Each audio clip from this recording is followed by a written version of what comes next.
Morning बच्चों।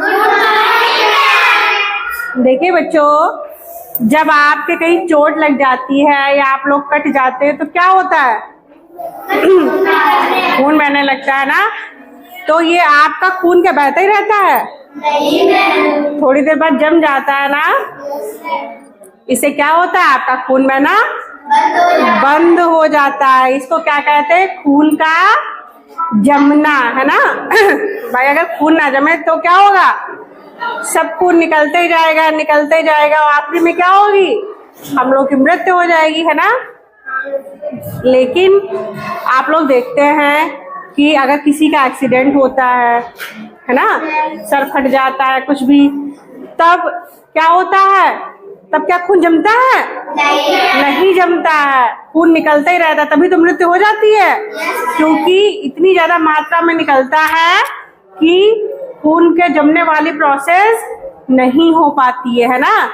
तो आज बच्चों हम लोग समझेंगे कि जो हम लोग का खून जमता है वो कैसे जमता है ना, कि ये रासायनिक प्रक्रिया क्या है। जैसे हम लोग कहीं पे चोट लगी, ठीक है, तो क्या होता है, हमने आपको बताया था कि हमारे शरीर में क्या होती है? रुधिर कणिकाएं। कितने प्रकार की होती हैं? कौन कौन सी? धमनी और शिराएं। ये बच्चों, पहले क्या होता है, जहाँ पे हम लोगों की चोट लगती है तो होता क्या है, वो स्थान कैसा स्थान होता है? क्षतिग्रस्त, यानी चोट लगने वाला। वहां से क्या होता है बच्चों, जो रुधिर कोशिकाएं होती हैं, भाई उसी में तो खून बहता है, रुधिर कोशिकाओं में ही, तो वो क्या होती हैं? फट जाती हैं, ठीक है। और उससे क्या होता है? खून निकलने लगता है। और जो खून होता है किसके संपर्क में आता है? भाई बाहर निकलेगा तो कब किससे मिल जाएगा खून? वायु से, है ना, हवा से। भाई अंदर की हवा होती है? नहीं होती है। तो भाई हमारा जो खून है वो वायु से मिल गया। अब क्या हुआ कि जो हम लोगों के जो क्षतिग्रस्त स्थान की जो खून था, जो रक्त था, और रक्त में क्या थी? प्लेटलेट्स होती कि नहीं होती है। और जब भाई खून बाहर आ गया और हवा के संपर्क में आ गया तो जो प्लेटलेट्स थी वो नष्ट हो गई, ठीक है। अब जब प्लेटलेट्स नष्ट हो गई, खराब हो गई, तब क्या हुआ? एक तत्व बनता है। और ये तत्व क्या करता है? जो प्लाज्मा में उपस्थित फाइब्रिनोजन नामक प्रोटीन होता है, ठीक है, लेकिन वो निष्क्रिय होता है, वो किसी काम का नहीं होता। लेकिन जैसे ही हवा संपर्क में आता है, किसे बदल जाता है? फाइब्रिन में बदल जाता है। और फिर क्या करने लगता है? फाइब्रिन में बदलने के कारण फिर एक्टिव हो गया भाई। पहले तो ये बेकार निष्क्रिय था फाइब्रिनोजन जब था, और जब फाइब्रिन बदला तो ये एक्टिव हो गया, ठीक। एक्टिव हो जाने से कारण क्या होता है बच्चों? ये धागे की तरह काम करने लगता है। और जहाँ पे खून बह रहा होता है वहां पे एक धागों का जाल ऐसा बना देता है।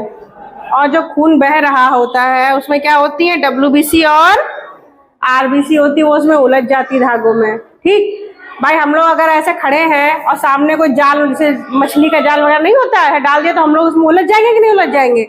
ऐसे ही क्या होती है? WBC RBC उलझ जाती है उसमें और हमारा खून जम जाता है। इसलिए बच्चों आप लोगों ने देखा होगा कि खून जमने के बाद में जब आपका खून बहना बंद हो जाता है, एक हल्के पीले रंग का पदार्थ बहने लगता है, देखा है? इसको बोलते हैं बच्चों सीरम, ठीक। तो आज समझ में कैसे हम लोग खून जमता है। किसी का एक्सीडेंट हो जाता है या चोट लग जाती है तो क्या होता है? खून बह जाता है कि नहीं बह जाता है? बहुत सारा।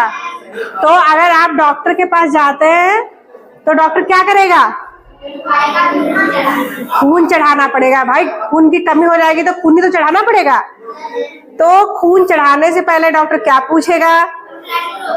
ब्लड ग्रुप, है ना, कि रुधिर वर्ग आपका कौन सा है ना। तो बच्चों जो रुधिर वर्ग का जो संकल्पना दी थी वो किसने दी थी? Karl Landsteiner. इन्होंने ही बताया था कि जो ब्लड ग्रुप होते हैं वो अलग अलग होते हैं। कितने होते हैं, क्या अंतर होते हैं, वो भी हम आपको आगे बताएंगे। तो देखिए बच्चों, अगर कोई खून दे रहा है तो उसको क्या बोलते हैं? दाता, है ना। और जो खून जो लेता है उसको क्या बोलते हैं? ग्राही बोलते हैं।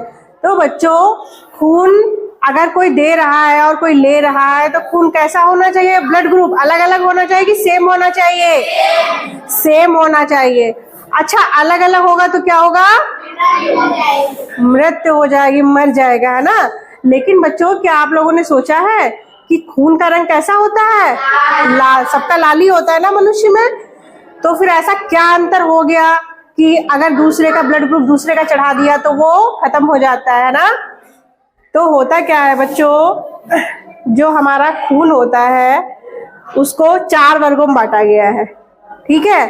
तो ये वर्ग होते हैं बच्चों, ये इसलिए अलग अलग होते हैं क्योंकि बच्चों जो हमारा खून होता है उसमें 2 प्रकार के प्रोटीन पदार्थ पाए जाते हैं।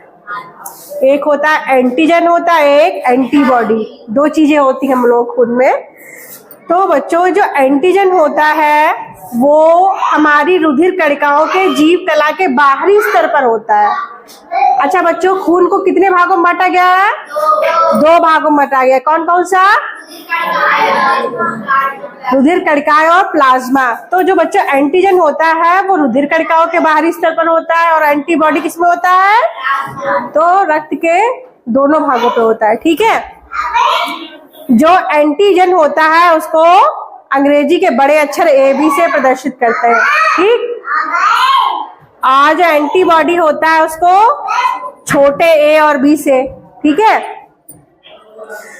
तो अब देखिए बच्चों, अगर A और A दोनों ये अगर साथ में हो जाए या B और B ये दोनों साथ में हो जाए तो क्या होगा?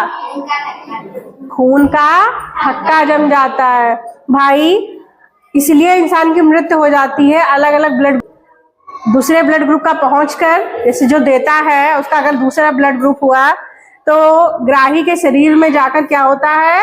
खून का थक्का जमा देता है और खून का बहाव क्या होता है?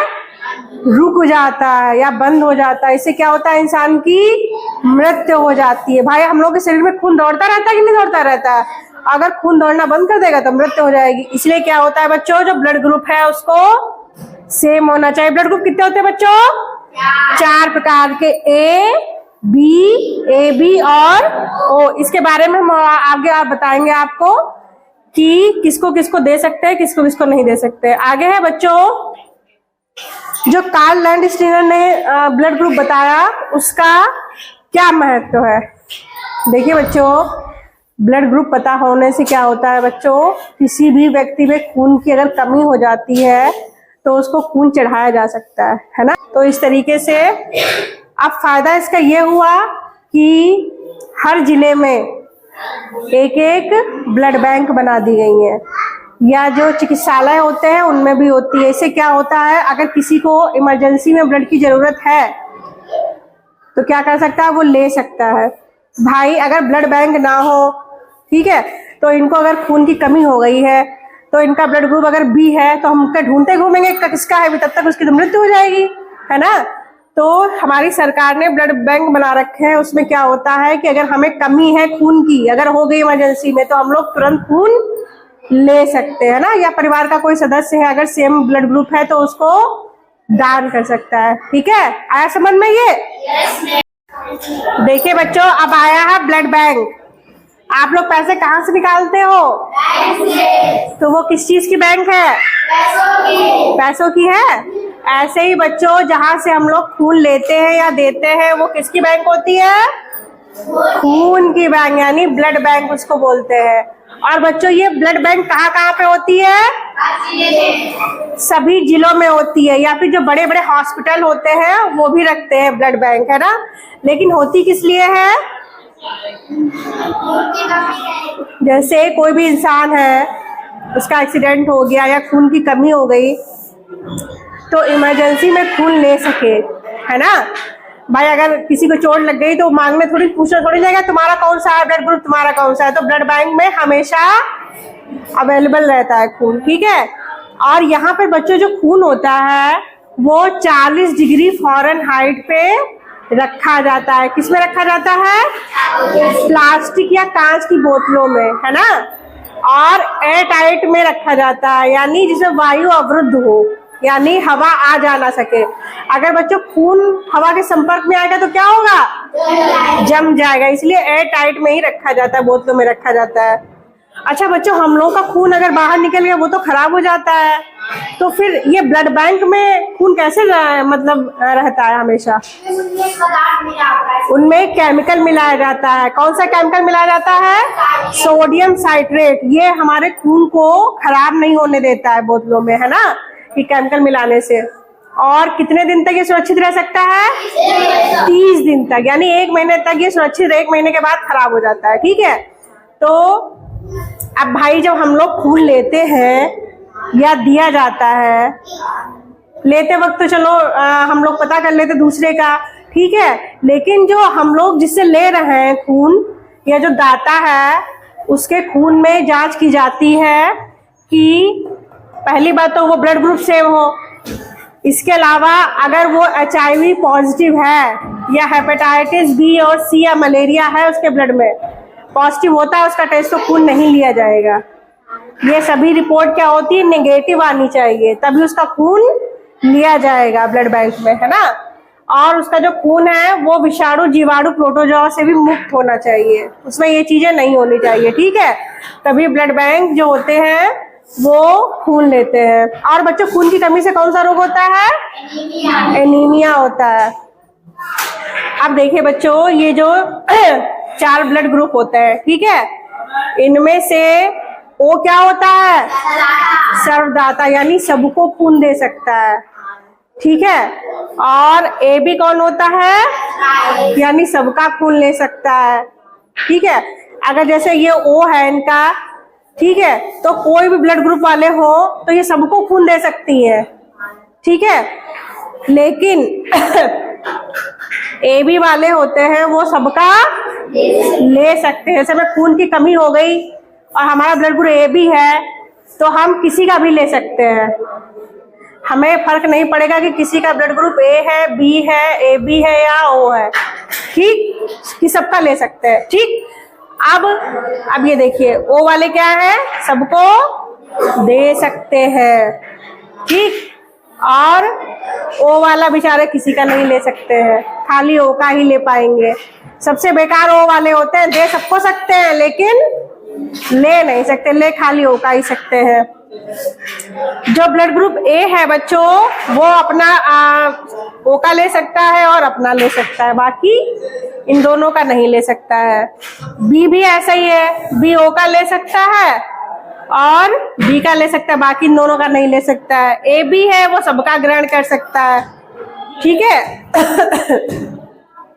तो अब आगे समझना बच्चों।